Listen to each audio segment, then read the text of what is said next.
Income ট্যাক্সের income from স্যালারির উপর আমাদের সেশন চলছে। আমাদের এই সেশনে অনেকগুলো ক্লাস আমি আগে দিয়েছি। আজকে যেটা নিয়ে আলোচনা করব সেটা হচ্ছে প্রভিডেন্ট ফান্ডের উপর। এর আগের ক্লাসগুলো যারা মিস করেছে ওই ক্লাসগুলো দেখে নেবে, তাহলে কিন্তু এই পার্টগুলো যেগুলো করে করে দেখাচ্ছি সেইগুলো বুঝতে আরও সুবিধা হবে। আজকে প্রভিডেন্ট ফান্ড নিয়ে আলোচনা করব। দেখো, প্রভিডেন্ট ফান্ড একটা কর্মচারী যেগুলো যেরকম প্রভিডেন্ট ফান্ড পায় বা যত রকম প্রভিডেন্ট পায় সেগুলোর মধ্যে হচ্ছে 1 নম্বর স্ট্যাটুটরি প্রভিডেন্ট ফান্ড, 2 নম্বর রিকগনাইজড প্রভিডেন্ট ফান্ড, 3 নম্বর আনরিকগনাইজড প্রভিডেন্ট ফান্ড। তা unrecognised provident fund, statutory provident fund আর রিকগনাইজড প্রভিডেন্ট ফান্ড, এইখানে যদি আমরা কন্ট্রিবিউট করি টাকা, এই প্রভিডেন্ট ফান্ডের পয়সা আমরা কন্ট্রিবিউট করলে আমরা রিটায়ারমেন্টের সময় দেখবে এককালীন একটা থোক টাকা প্রভিডেন্ট ফান্ডের পয়সা পাই। তাহলে সেইটা কখন ট্যাক্সেবল হবে? আবার মান্থলি যেটা আমরা কন্ট্রিবিউট করছি, যেটা প্রতি মাসে আমরা প্রভিডেন্ট ফান্ডে জমা দিচ্ছি, তাহলে সেটা কি ট্যাক্সেবল হবে নাকি কতটা কর থেকে ছাড় পাবো, ট্যাক্স থেকে ছাড় পাবো, বা আমরা যেটা ওন কন্ট্রিবিউশন করছি সেটা কি কোথাও ছাড় পাবো, সেইগুলো নিয়ে হচ্ছে আজকে প্রভিডেন্ট ফান্ডের আলোচনা করব। তাহলে দেখো, 1 নম্বর প্রথম আলোচনা করব আমি স্ট্যাটুটরি প্রভিডেন্ট ফান্ডের উপরে। স্ট্যাটুটরি প্রভিডেন্ট ফান্ড হচ্ছে এটা আমরা যে কোনো দেখবে সরকারি কর্মচারী যারা আছে তারা এই ফান্ডে, সরকারি কর্মচারীগুলো স্ট্যাটুটরি প্রভিডেন্ট ফান্ডে এরা পয়সা জমা করে। এবার এই স্ট্যাটুটরি প্রভিডেন্ট ফান্ড হচ্ছে, এই প্রভিডেন্ট ফান্ডে আমরা যদি নিজেরা কিছু কন্ট্রিবিউট করি, নিজেরা কন্ট্রিবিউট করলে নিজেরা যে কন্ট্রিবিউশন করব সেটা ফুললি ট্যাক্স ফ্রি। কিন্তু সেটা আমরা ছাড় পাবো 80C সেকশানে। আমরা কিন্তু সেটা পরে গ্রস টোটাল ইনকাম বেরোলে তারপর আমরা 80C সেকশানের যে ছাড় যখন ক্যালকুলেশন করব তার মধ্যে কিন্তু এই own contribution to statutory provident fund ছাড় পাবো। ক্লিয়ার? এরপর employer contribution to statutory provident fund, employer contribution করলে সেটা ফুললি ট্যাক্স ফ্রি। হ্যাঁ, তারপরে যদি interest on statutory provident fund, interest পাও, সেটাও ট্যাক্স ফ্রি। আর অ্যাকুমুলেটেড অ্যামাউন্ট যেটা রিসিভ করবে আফটার রিটায়ারমেন্ট, রিটায়ারমেন্টের পরে তোমরা এককালীন যে প্রভিডেন্ট ফান্ডের টাকাটা এককালীন পাও, তাহলে সেই পয়সাটা সেটাও কিন্তু ট্যাক্স ফ্রি। ঠিক আছে? তাহলে স্ট্যাটুটরি প্রভিডেন্ট ফান্ডের ক্ষেত্রে পুরোটাই ট্যাক্স ফ্রি।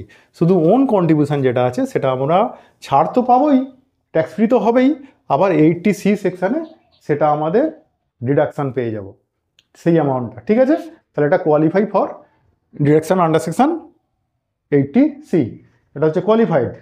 এরপর স্ট্যাটুটরি বাদ দিয়ে এবার যদি রিকগনাইজে আসি, তাহলে রিকগনাইজ প্রভিডেন্ট ফান্ড হলে কি করবে, এটা 2 নম্বর করি।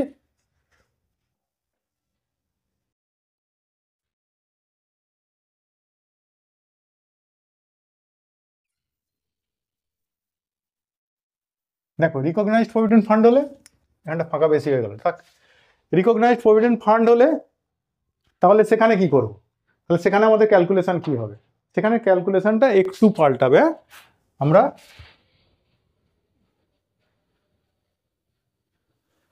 দেখো, রিকগনাইজড প্রভিডেন্ট ফান্ডে ওন কন্ট্রিবিউশন যেটা থাকবে, নিজেরা যেটা কন্ট্রিবিউট করছি, own contribution to RPF, recognise provident fund, তোমরা কিন্তু ফুল স্পেলিং করে লিখবে।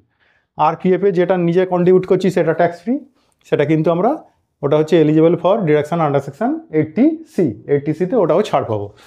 এমপ্লয়ার কন্ট্রিবিউশন করছে যেটা RPF এ, সেটা হচ্ছে এটা ট্যাক্সেবল হবে ইন এক্সেস অফ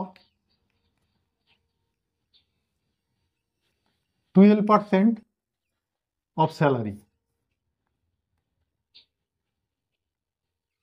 ঠিক আছে? 12% স্যালারির এক্সেসটুকু ট্যাক্সেবল। হ্যাঁ, এটা হচ্ছে ট্যাক্সেবল পোর্শন, এইখানটা করছি। তাহলে ইন এক্সেস অফ 12% মিনস 12%-এর বেশি যদি কন্ট্রিবিউট এমপ্লয়ার করে তাহলে কিন্তু সেটুকু ট্যাক্সেবল, আর 12%-এর নিচে করলে বা 12% করলে তাহলে কিন্তু tax free. Next, interest on RPF। আচ্ছা, এখানে SPF না করে এটাকে কি করে দিই? RPF।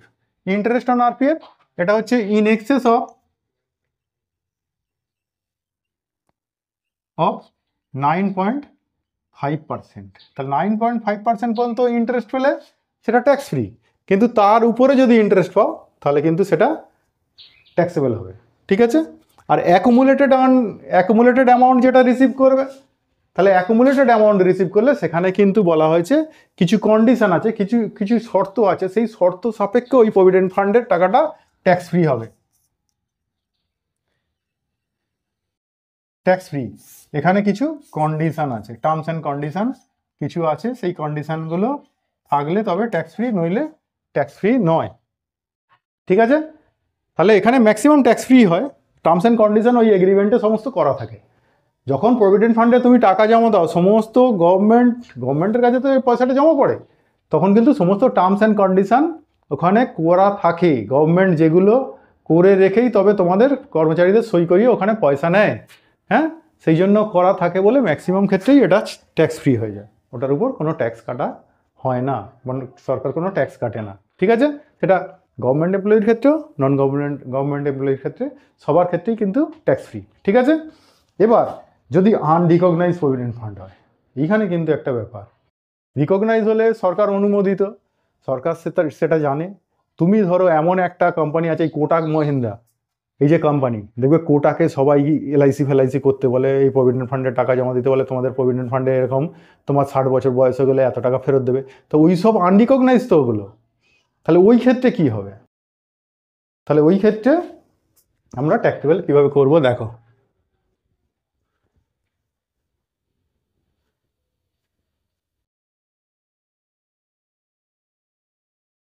এটা তাহলে 3 নম্বর করি।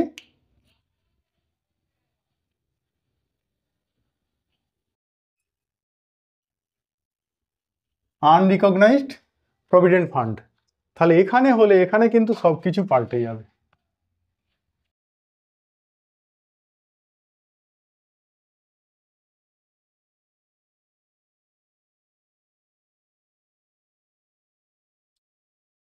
দেখো এর ট্যাক্সিবিলিটি কিরকম হবে।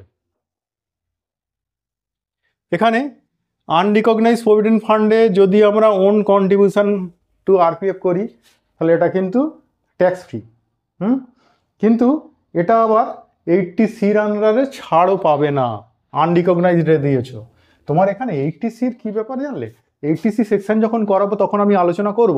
80C সেকশনে বলা হয়েছে যে তুমি তোমার অ্যানুয়াল ইনকামের যে অ্যামাউন্টটা সরকারের ঘরে জমা রাখছো, সরকারের ঘরে জমা রাখছো বলেই তোমাকে সরকার কিন্তু 80Cতে ছাড় দিচ্ছে সেইগুলো।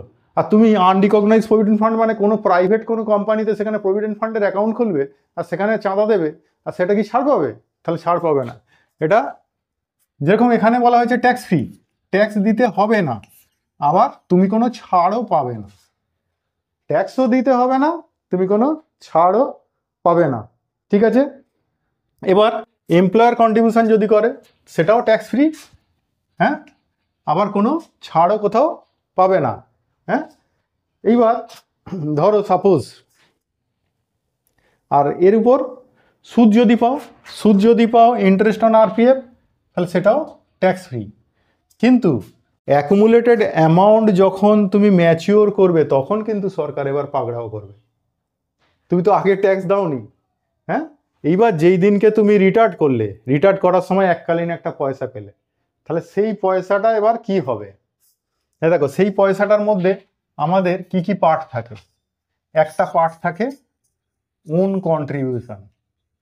সারা জীবন ধরে তুমি যে পয়সাটা ওই কোম্পানিতে কন্ট্রিবিউট করেছো, ওই কোম্পানির যে প্রভিডেন্ট ফান্ডে কন্ট্রিবিউট করেছো, তাহলে সেটা ওন কন্ট্রিবিউশন। তাহলে সেই ওন কন্ট্রিবিউশনটা কি হবে? তাহলে ওন কন্ট্রিবিউশনটা হচ্ছে তোমার, এটাকে ধরা হবে ইনকাম ফ্রম আদার সোর্স, স্যালারির মধ্যে নয়, ইনকাম ফ্রম আদার সোর্স। ঠিক আছে, তাহলে এটাকে ধরা হবে ইনকাম ফ্রম আদার সোর্স। আর এবার এমপ্লয়ার কন্ট্রিবিউশন,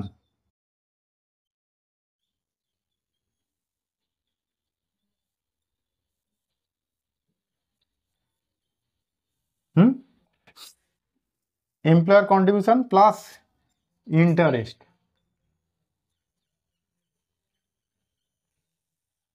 ইন্টারেস্ট, যেটা পাচ্ছ এমপ্লয়ার কন্ট্রিবিউশনের উপর যে ইন্টারেস্টটা পাচ্ছ, তাহলে এটা হচ্ছে প্রফিট ইন লিউ অফ স্যালারিতে দেখানো হবে।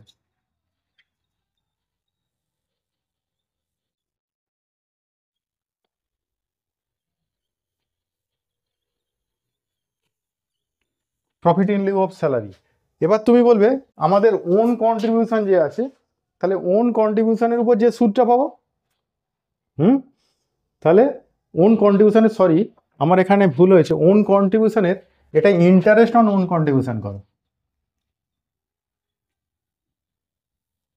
ইন্টারেস্ট অন ওন কন্ট্রিবিউশন হচ্ছে সেটা ইনকাম ফ্রম আদার সোর্স। আর শুধু ওন কন্ট্রিবিউশন,